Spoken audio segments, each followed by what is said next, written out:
Well, it's been another 12 months and 1,500 kilometres on my 124, so it's time to change that oil again. This time I decided to do something a bit different. I don't like the oil change labels that you just get from the parts stores, so I decided to make my own.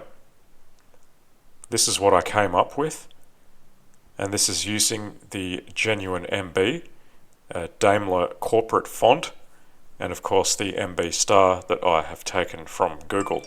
I just created this in Microsoft Word using an Avery template. That was actually more work than changing the oil itself. This is the old sticker that I had on the car I get for free from where I was buying the oil, and no, I don't use that brand. This is today's odometer reading. Obviously this is not a daily driven car. I have a company car I drive all of the time for free.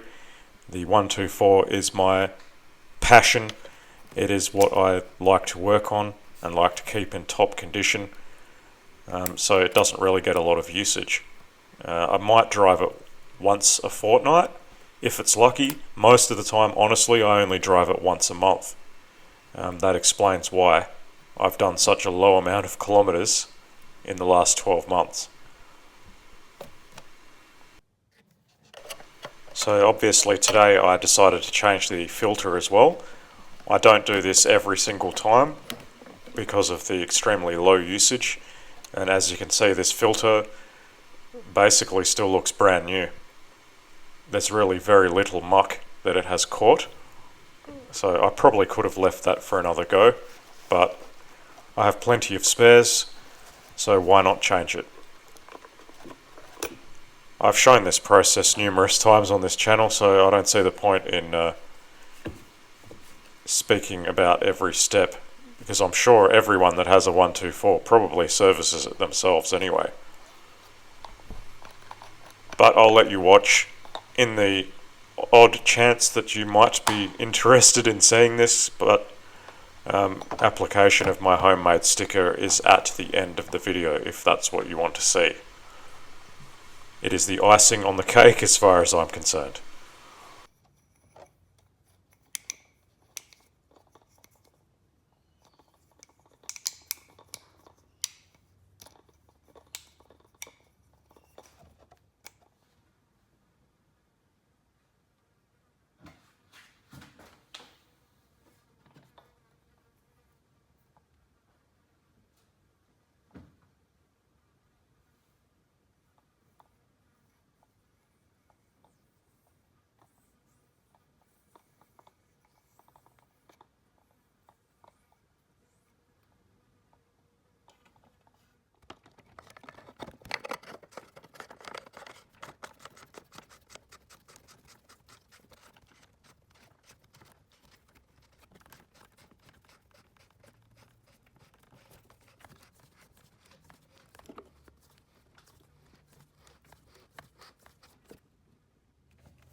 Admittedly, I don't always do this, but today I'm going to disable ignition and injection and get the oil pressure up to an acceptable standard before actually starting the engine.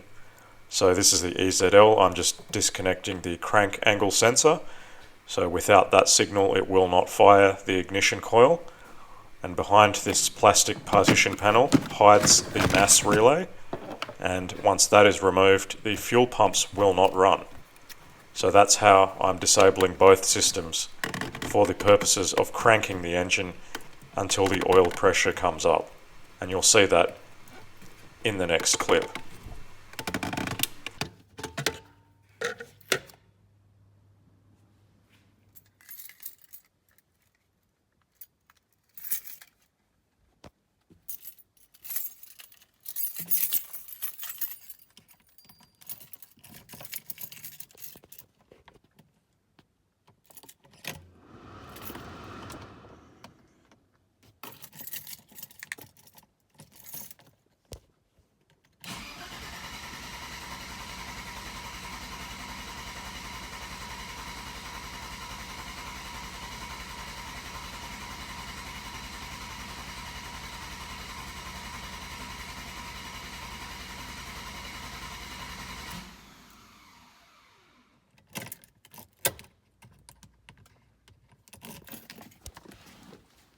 It's now simply a case of reconnecting these two systems so the engine can start as normal. Connecting the EZL is easy enough with one hand, but unfortunately I couldn't reinstall that mass relay with one hand while holding the camera, so I had to pause here and have another go with two hands.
And trying to write neatly with one hand while holding a camera with the other and looking at that camera while you're writing is surprisingly easier than I thought. I seem to do a reasonable job here. And this sticker that was on the car is paper as well. Fortunately, the kind of glue used on paper stickers comes off very easily with isopropyl alcohol. And these are the stickers that I've made up. I think that looks a lot better, especially with the Daimler corporate font and the star. It just gives a little bit more class to a home service job. I'm happy with that. And I'm sure you would be too if you made some.